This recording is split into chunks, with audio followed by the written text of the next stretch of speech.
সত্যি সত্যি আসলেন? আমি ভাবছি রিঙ্কি আমাকে মজা করতেছে। সামনে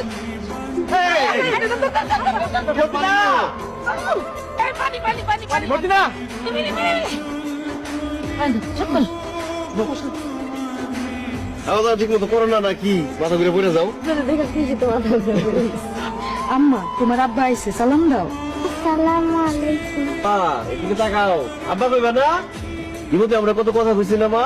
ও মা আব্বা কো প্রথম দেখছো তো ভয় পেছে। ডাক সম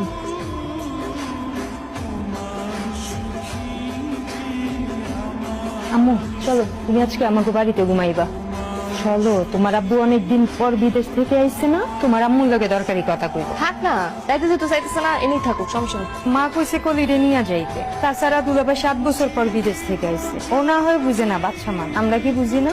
আচ্ছা মা, নানির লগে একটু ঘুমাও, বিকাল বেলা আমি আর আব্বাসে তোমার লিয়ে হ্যাঁ মোবাইলটা নিয়ে যাও, কার্টুন দেখতে দেখতে ঘুমায় যাও। চলো বিকেলে আবার দিয়া যাবো। আপা আমরা গেলাম, থাকো তোমরা। পাঁচের ঘন্টার যা। কই আমার জান পাখিটা কই? আমার আম্মা জানি কই? রিঙ্কি আমাকে বাড়িতে চলে গেছে। তো আমার দিন নিয়ে গেছে কেন? এটা এক নজর না দেখলে আমার ভালো লাগে না।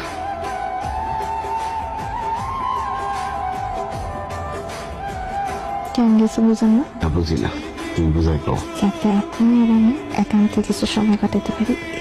দুপুরবেলা কি পাইলাম শুরু করলাম? তাই তো পাগলামি করতে পারুম না, দিনও করতে পারুম না, তো পাগলামিটা করুন খ। তাহলে ঘটনা এটা না?